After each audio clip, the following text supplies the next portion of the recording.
साथियों, इस प्लेटफॉर्म पर आप सभी का स्वागत है। आज हम देखेंगे आरओ और एआरओ के जो कि आगामी परीक्षाएं होने वाली हैं।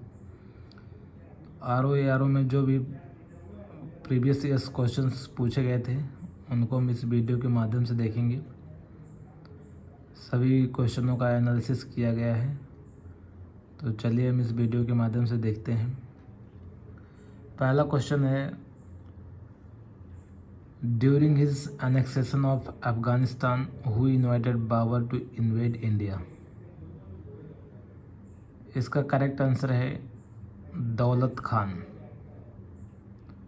अफगानिस्तान पर आधिपत्य के समय बाबर को पंजाब के सूबेदार दौलत खान लोधी ने भारत पर आक्रमण करने के लिए आमंत्रित किया था।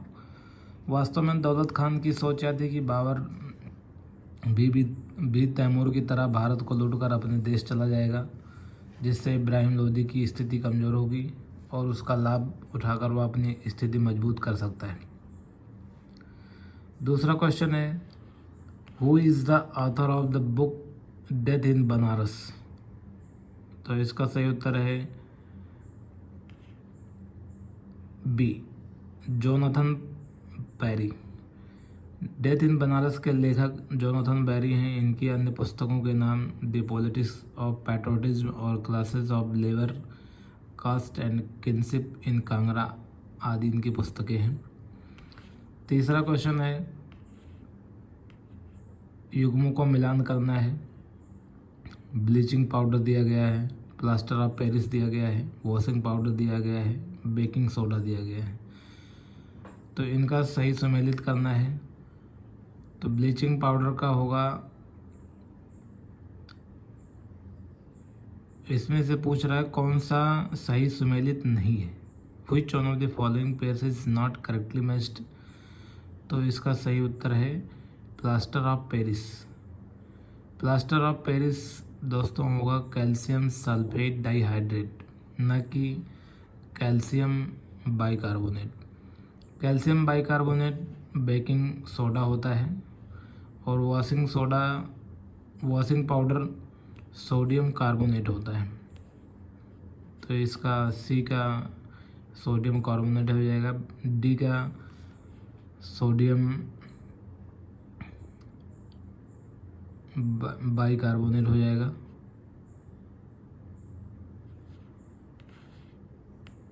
और प्लास्टर ऑफ पेरिस का calcium sulphate dihydrate, bleaching powder का कैल्शियम ऑक्सीक्लोराइड हो जाएगा। अगला क्वेश्चन है, सूची 1 को सूची 2 से सम्मिलित कीजिए तथा सूचियों के नीचे दिए गए कोड से सही उत्तर चुनिए। Match list with list 2 and select the correct answer using the code given below the lists. तो इसमें कुछ प्रांत दिए गए हैं और उनकी राजधानियाँ दी गई हैं, तो उनको उनकी राजधानियों के साथ मिलान करना है। पहला है न्यू साउथ वेल्स। तो न्यू साउथ वेल्स की राजधानी सिडनी है, लेकिन उसके सामने ब्रिस्बेन दिया है, जबकि ब्रिस्बेन राजधानी क्वींसलैंड की है। विक्टोरिया की राजधानी मेलबर्न है और वेस्टर्न ऑस्ट्रेलिया की राजधानी पर्थ है। तो इसका सही उत्तर है दोस्तों C, New South Wales, Sydney, Queensland, Brisbane, Victoria, Melbourne, पश्चिम ऑस्ट्रेलिया, पर्थ। पांचवा क्वेश्चन है, सूची 1 को सूची 2 से मिलान करना है।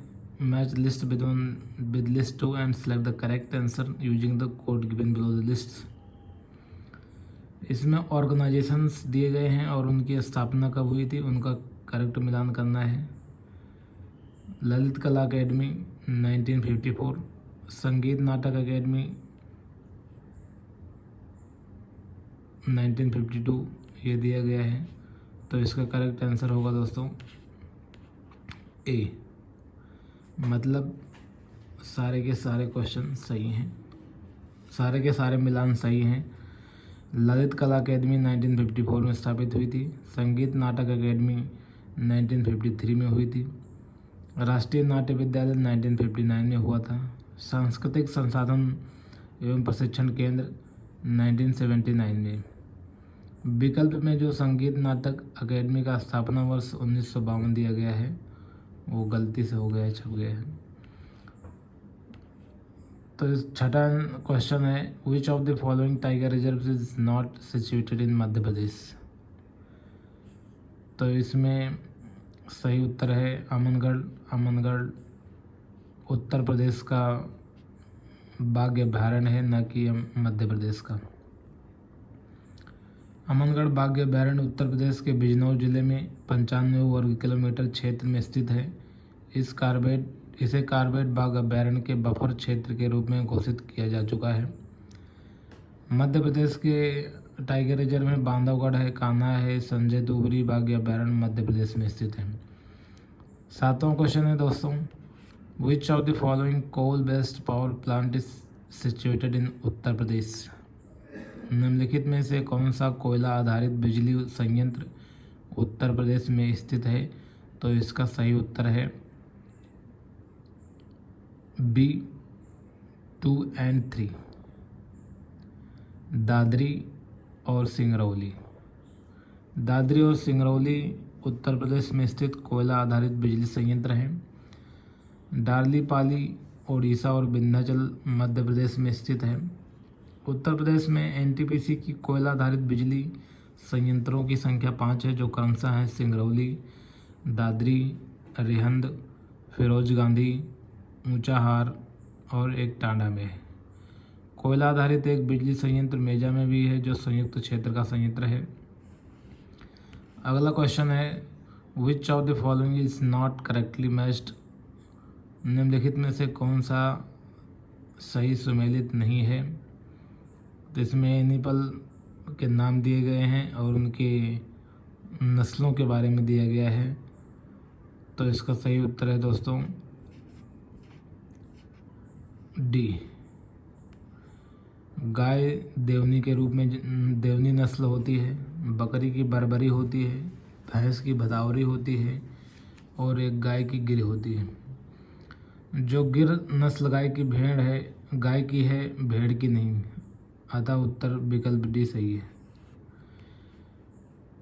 Match list with list 2 and select the correct answer using the code given below the list. सूची 1 को सूची 2 से सम्मिलित कीजिए तथा सूचियों के नीचे दिए गए कोड से सही उत्तर का चयन करना है। तो यहाँ कुछ पुस्तकें हैं और उनके लेखकों के बारे में दी गई हैं, जैसे कि रस पंचाध्यायी है, तो इसके लेखक नंददास हैं, ना कि वृंदावन दास। चैतन्य भागवत, इसके लेखक हैं वृंदावन दास। चैतन्य मंगल के हैं जयनंदा और भक्ति रत्नाकर के हैं नरहर चक्रवर्ती। अतः विकल्प सी सही है। अगला क्वेश्चन है, which of the following groups of diet provides maximum energy to human body. तो इसका सही उत्तर है सी, कार्बोहाइड्रेट, फैट, प्रोटीन। दिए गए आहार समूह में से अधिकतम ऊर्जा प्रदान करने वाला समूह कार्बोहाइड्रेट, वसा और प्रोटीन है। 1 ग्राम कार्बोहाइड्रेट तथा प्रोटीन से 4 कैलोरी ऊर्जा, जबकि 1 ग्राम वसा से 9 कैलोरी ऊर्जा मिलती है। जबकि जल, विटामिन और लवण से कोई ऊर्जा नहीं मिलती, बल्कि ये शरीर के उपापचय को सुचारू रूप से चलाने में सहायक होते हैं। अगला क्वेश्चन है दोस्तों, who among the following Indian leaders participated in all the 3 round table conference. तीनों गोलमेज सम्मेलनों में भाग लेने वाले भारतीय निम्नलिखित नेताओं में से कौन से थे। तो इसका सही उत्तर है डॉक्टर भीमराव अम्बेडकर। तीनों गोलमेज सम्मेलन 1930, 1931 और 1932 में हुए थे। द्वितीय गोलमेज सम्मेलन में महात्मा गांधी ने भाग लिया था। तीनों गोलमेज सम्मेलन में भाग लेने वाले डॉक्टर भीमराव अम्बेडकर हैं, जबकि महात्मा गांधी ने सिर्फ द्वितीय गोलमेज सम्मेलन में भाग लिया था। उन्होंने इस सम्मेलन में कांग्रेस के प्रतिनिधि के रूप में भाग लिया। इसके अतिरिक्त एनी बेसेंट तथा सरोजिनी नायडू ने भारतीय महिलाओं का प्रतिनिधित्व द्वितीय गोलमेज सम्मेलन में किया था। अगला क्वेश्चन है, which of the following countries is not situated along the coast of Baltic Sea. तो इसका सही उत्तर है Sweden and Norway. Baltic Sea के तट पर स्थित देश हैं डेनमार्क है, एस्टोनिया है, फिनलैंड है, लातविया है, लिथुआनिया है, स्वीडन है, पूर्वोत्तर जर्मनी है, पोलैंड है तथा रूस है। नॉर्वे की सीमा बाल्टिक सागर से नहीं लगती। बाल्टिक सागर अटलांटिक महासागर की एक शाखा है, अतः इसका उत्तर डी सही होगा। अगला क्वेश्चन है which of the following state has own maximum number of medals in India skills 2021 competition, the result of which was declared by Government of India in January 2022। निम्नलिखित में से किस राज्य ने भारत कौशल 2021 प्रतियोगिता में सबसे अधिक पदक जीते थे, जिसका परिणाम भारत सरकार द्वारा जनवरी 2022 में घोषित किया गया था? तो इसका सही उत्तर है ओडिशा। भारत कौशल प्रतियोगिता 2021 में सबसे अधिक पदक ओडिशा ने जीते, जबकि महाराष्ट्र ने 30, केरल ने 25। इस प्रतियोगिता का आयोजन दिल्ली में तालकटोरा इंडोर स्टेडियम में किया गया था। अगला क्वेश्चन है with reference to the Trishul peak in Himalayas which of the following statements is are correct. Himalaya में त्रिशूल शिखर के संदर्भ में निम्नलिखित में से कौन सा से कथन सही है? तो इसका सही उत्तर है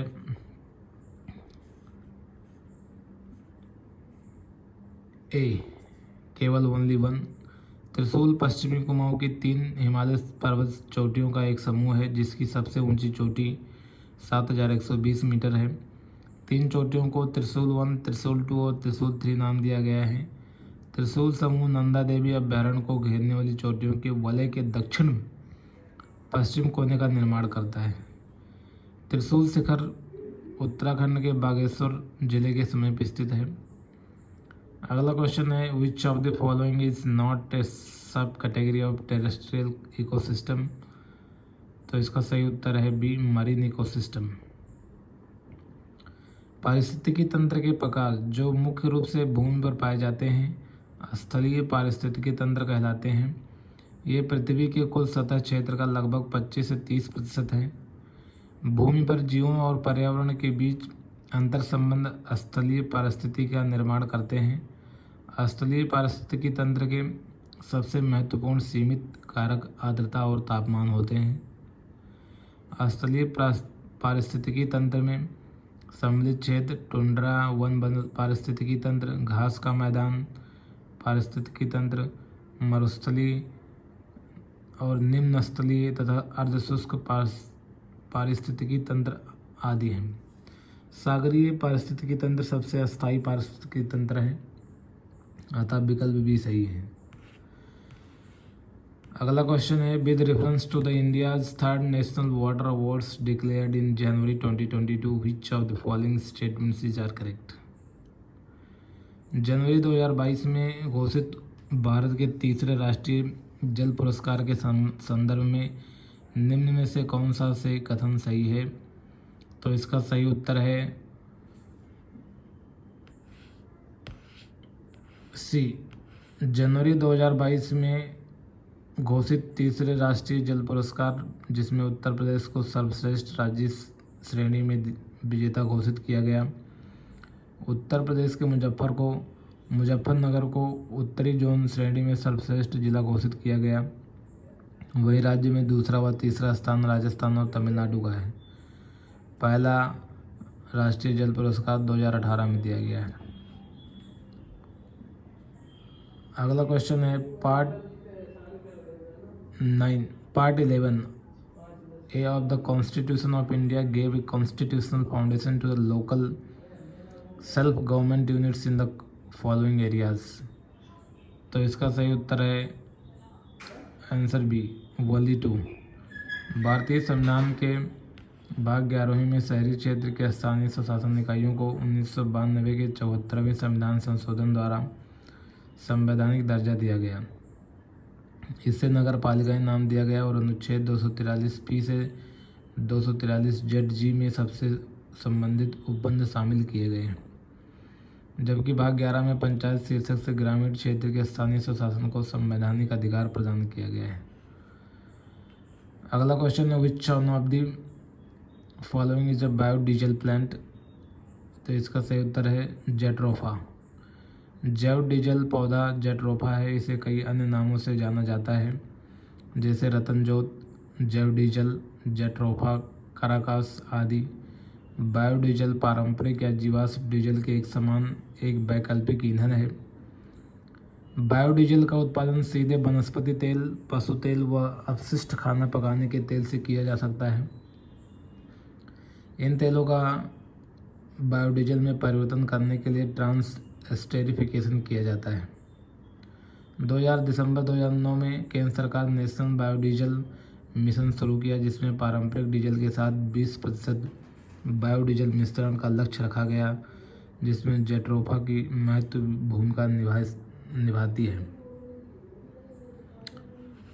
नेक्स्ट क्वेश्चन है, मंदसौर प्रशस्ति presents the details of the achievements of which ruler?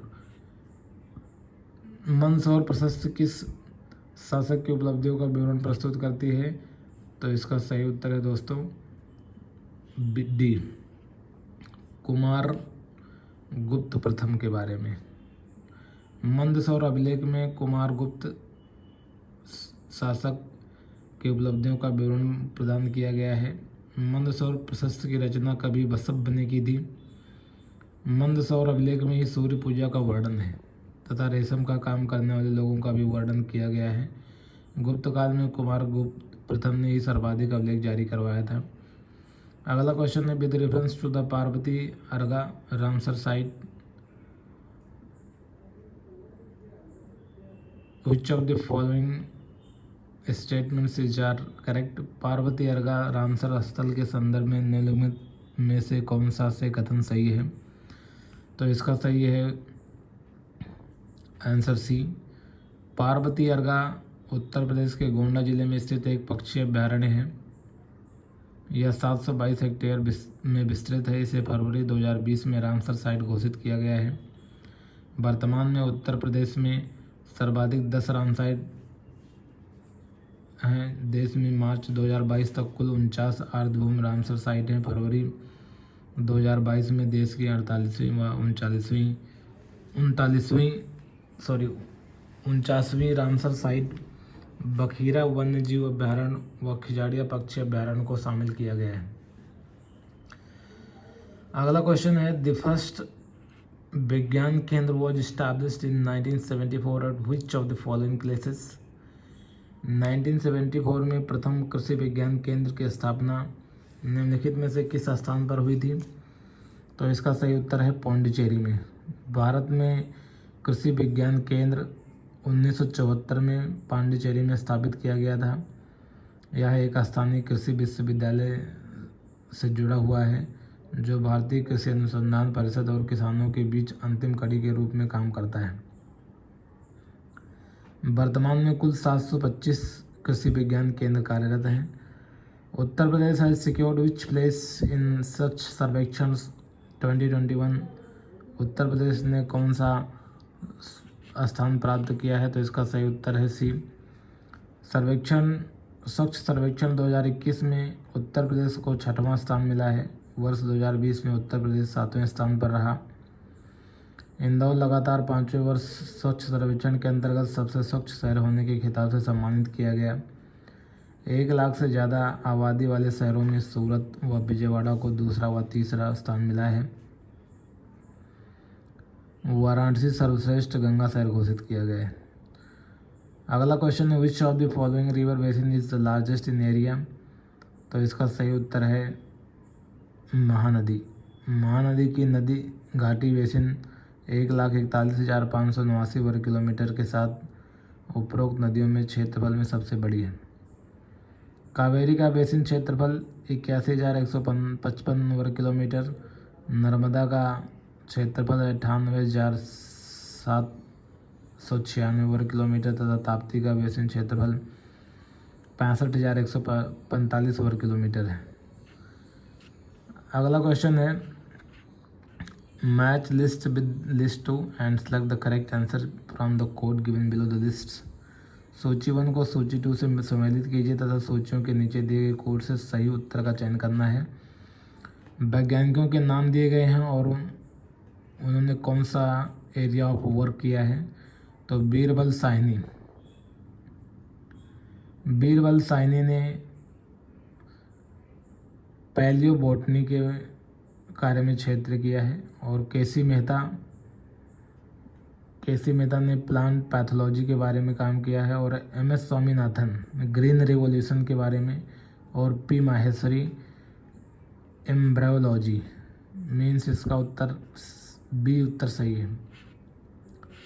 अगला क्वेश्चन है, Uttar Pradesh diversified agriculture support project was sponsored in Uttar Pradesh by.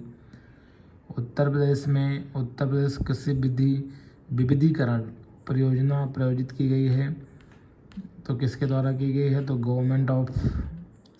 World bank के द्वारा।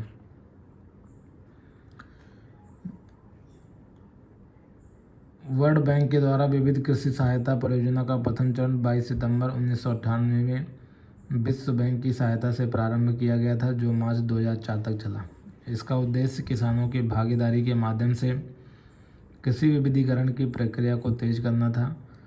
डास्प का द्वितीय चरण नवंबर 2007 में राज्य सरकार द्वारा प्रारंभ किया गया, जिसे RKVY द्वारा प्रायोजित किया गया। यह चरण 31 मार्च 2013 में पूरा हुआ। अगला क्वेश्चन है, Krishak Samriddhi Aayog was established in Uttar Pradesh in which of the following year. Uttar Pradesh में कृषक समृद्धि आयोग की स्थापना कब हुई, तो इसका सही उत्तर है 2017 में। मुख्यमंत्री योगी आदित्यनाथ की अध्यक्षता में की गई थी। कृषक समृद्धि आयोग का उद्देश्य वर्ष 2022 तक किसानों की आय दोगुनी करना है, जो कि हो नहीं सकती है चाहे कोई भी सरकार आ जाए। With reference to the Sher Shah Suri which of the following statements is are correct. Sher Shah Suri के संदर्भ में निम्न में से कौन सा कथन से सही है। He was the first architect of brilliant administrative system. However, his qualities as a ruler were not more remarkable than his victories on the field of battle. The correct answer is only one. मध्यकालीन भारतीय इतिहास में शेरशाह सूरी न सिर्फ एक शासक के रूप में प्रसिद्ध हैं, बल्कि वह एक सुदृढ़ प्रशासनिक, आर्थिक, सैन्य व्यवस्थापक आदि के रूप में भी प्रसिद्ध हैं। वास्तव में उनकी प्रसिद्धि का मूल कारण युद्ध विजय से उत्तर इसके प्रशासनिक व्यवस्था में ही निहित था। नेक्स्ट है, at which one of the following places was India's first open rock museum inaugurated in January 2022। तो इसका करेक्ट आंसर है हैदराबाद। जनवरी 2022 में भारत में अपने पहले ओपन रॉक संग्रहालय का उद्घाटन किया गया।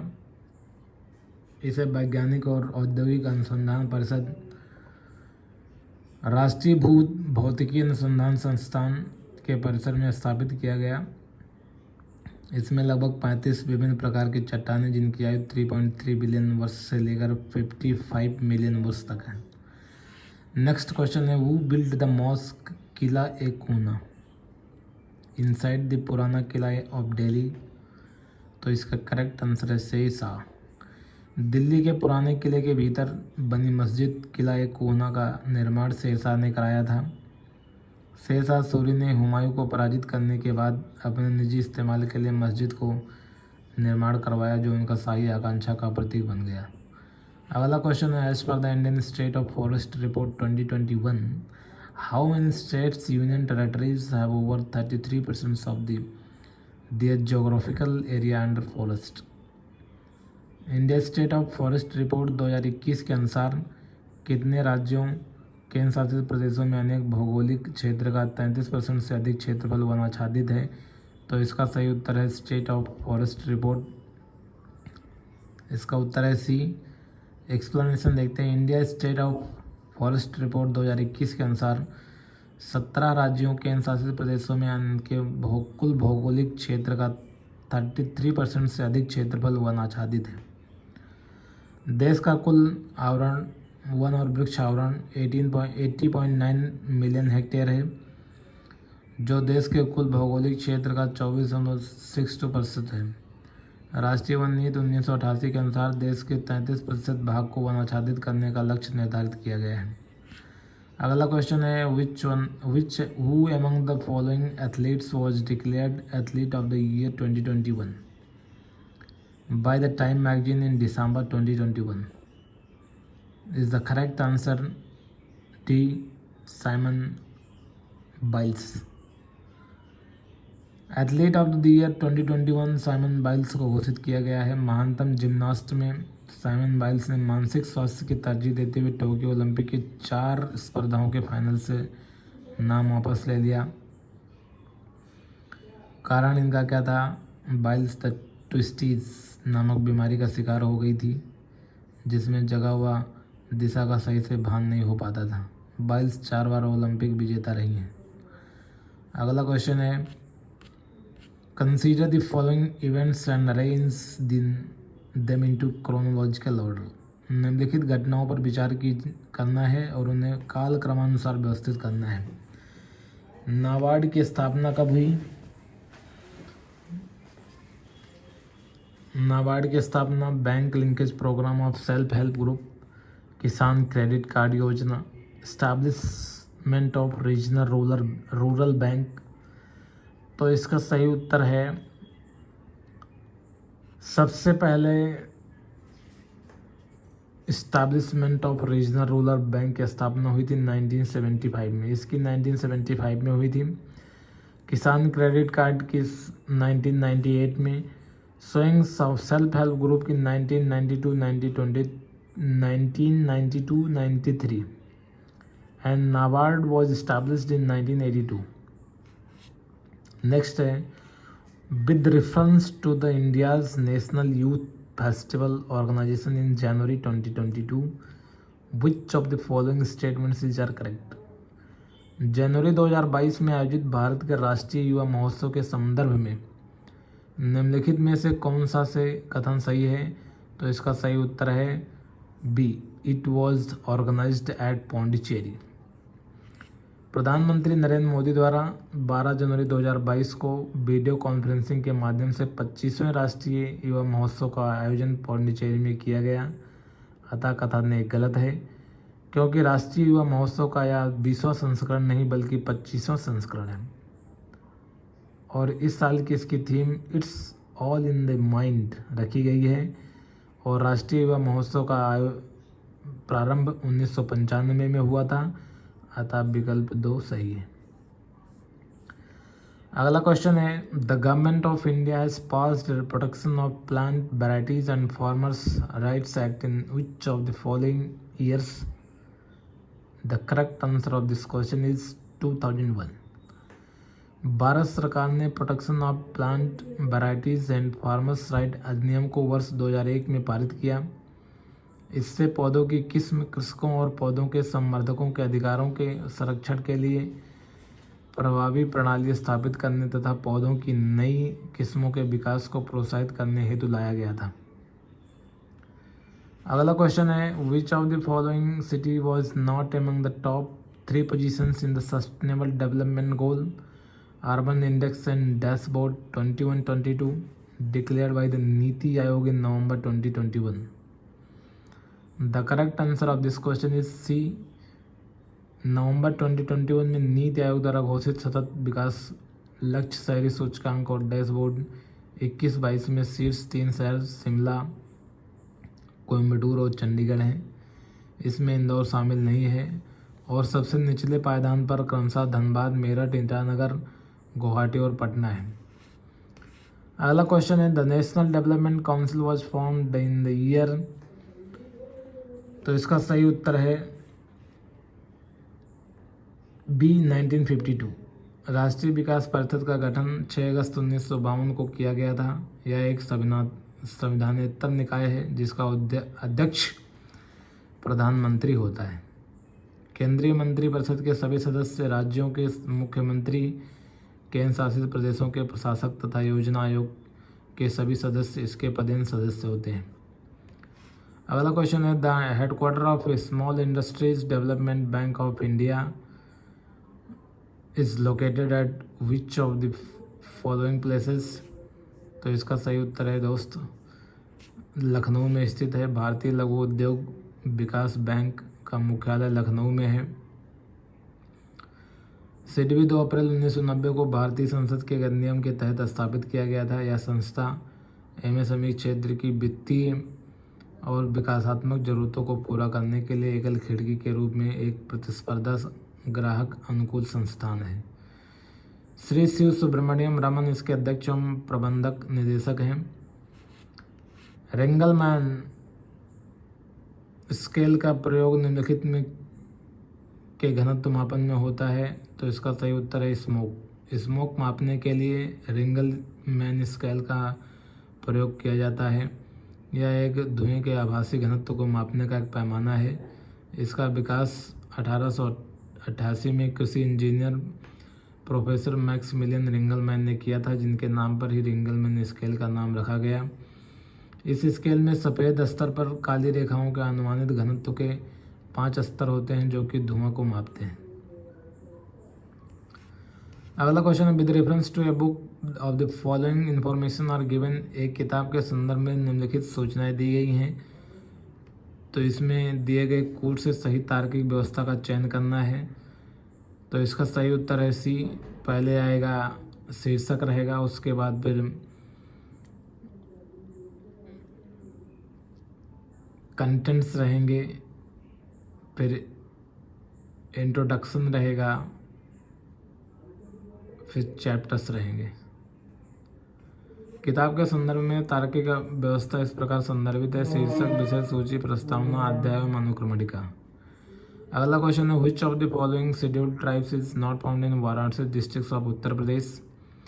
तो इसका सही उत्तर है सहरिया। उत्तर प्रदेश के वाराणसी जिले में सहरिया जनजाति नहीं पाई जाती है, जबकि सहरिया जनजाति ललितपुर जिले में पाई जाती है। वाराणसी जिले में पाई जाने वाली जनजातियां हैं चेरो है, गोंड है, खारवार है, धुरी है, ओझा है, नायक है, पथरी आदि। अगला क्वेश्चन है, river Ganga enters in the Uttar Pradesh from which districts. तो इसका सही उत्तर है बिजनौर।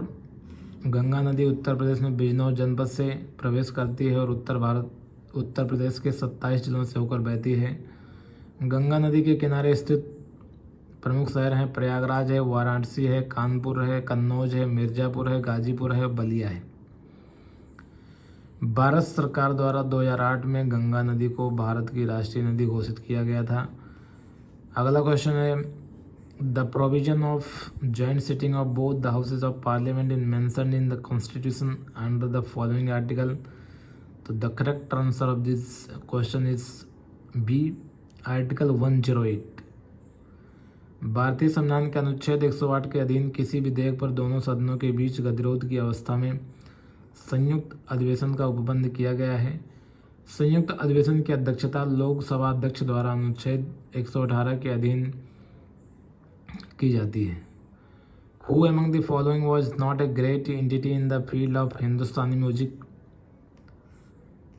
तो इसका सही उत्तर है डी, माल गुर्जरी। हिंदुस्तानी संगीत के क्षेत्र में राजा मान सिंह तोमर, तानसेन, सदारंग, अदारंग आदि महान विभूतियों का विशेष योगदान था। दिए गए विकल्प में माल गुर्जरी एक गहन राग है। संविधान संशोधन एक धन विधेयक को छोड़कर अन्य सभी मामलों में संयुक्त बैठक बुलाए जाने का, ये गलती से यहाँ पर टाइप हो गया है। अगला क्वेश्चन है, the provision of 3 legislative list is found in the following schedule of the constitution. तो भारत के संविधान की निम्नलिखित अनुसूची में 3 विधि सूचियों का प्रावधान है। तो इसका सही उत्तर है 7वीं अनुसूची में। भारतीय संविधान में 395 अनुच्छेद, 22 भाग तथा 12 अनुसूचियों का उपबंध किया गया था, जिसमें 7वीं अनुसूची में केंद्र राज्य संबंधों के आलोक में 3 सूचियां, संघ सूची, समवर्ती सूची और राज्य सूची का उपबंध किया गया है। अनुच्छेद 246 के तहत राज्य अपने राज्य सूचियों का प्रयोग कर सकता है। वर्तमान में संघ सूची में 99 विषय, राज्य सूची में 61 विषय और समवर्ती सूची में 52 विषयों को रखा गया है। अगला क्वेश्चन है, who was not the initial member of the नौजवान सभा फॉर्म्ड इन 1926। तो इसका करेक्ट आंसर है अंबिका चक्रवर्ती, जो कि भारतीय सभा की स्थापना के अध्यक्ष नहीं थे, भारतीय सभा की स्थापना भगत सिंह 1926 में किए। इसके प्रसिद्ध सदस्यों में भगत सिंह, छबीलदास, यशपाल, जयपाल, राजगुरु आदि थे। अंबिका चक्रवर्ती नौजवान सभा के सदस्य नहीं थे। अगला क्वेश्चन है, with reference to the ease index which of the following statements is are correct. सुगमता सूचकांक के संदर्भ में निम्नलिखित में से कौन सा से कथन सही है। तो वो पहला है, यह सार्वजनिक क्षेत्र के बैंकों के प्रदर्शन को अंकलित करने का एक तरीका है, तो ये सही है। दूसरा है, यह भारत में एमएसएमई हेतु व्यापार सुगमता को अंकलित करता है, अतः ये भी सही है, इसलिए विकल्प सी सही है। अब व्याख्या देखते हैं। सुगमता सूचकांक के संदर्भ में दिए गए दोनों कथन सही हैं। यह सूचकांक सार्वजनिक क्षेत्रों के बैंकों के प्रदर्शन को अंकलित करने का तरीका है तथा यह भारत में एमएसएमई हेतु व्यापार सुगमता को भी अंकलित करता है। यह सूचकांक केंद्रीय वित्त एवं कारपोरेट मंत्री द्वारा जारी किया गया है। व्यापार सुगमता सूचकांक में भारत को 190 देशों में से 63वां स्थान प्राप्त हुआ है। अगला क्वेश्चन है, which vitamin is soluble in water. तो इसका सही उत्तर है बी एंड सी। जल में घुलनशील विटामिन क्रमशः विटामिन बी और विटामिन सी हैं, जबकि जो वसा में घुलनशील होते हैं वो vitamin A, D, E, N, K हैं। जो वसा में घुलते हैं वो मनुष्य के शरीर के यकृत, वसा ऊतक और मांसपेशियों में जमा होते हैं। विटामिनों का मुख्य कार्य शरीर की उपापचय की दर को सुचारू रूप से बनाए रखना है। विटामिन शब्द सी फंक द्वारा दिया गया था। ये एक प्रकार के जटिल कार्बनिक यौगिक होते हैं। अगला क्वेश्चन है, which among the following is measured by Dobson unit. तो इसका सही उत्तर है ए। डॉप्सन इकाई ओजोन सांद्रता को मापने के लिए उपयोग में लाई जाती है। डॉप्सन यूनिट ओजोन के अणुओं की संख्या है, जिसे 0 डिग्री सेल्सियस के तापमान और एक वायुमंडल पृथ्वी की सतह पर वायुदाब के बराबर 0.01 मिलीमीटर मोटी शुद्ध ओजोन की एक परत बनाने की आवश्यकता होती है। अगला क्वेश्चन है, who among the following was the president of the all India trade union Congress in 1929। The correct answer of this question is mister Jawaharlal Nehru.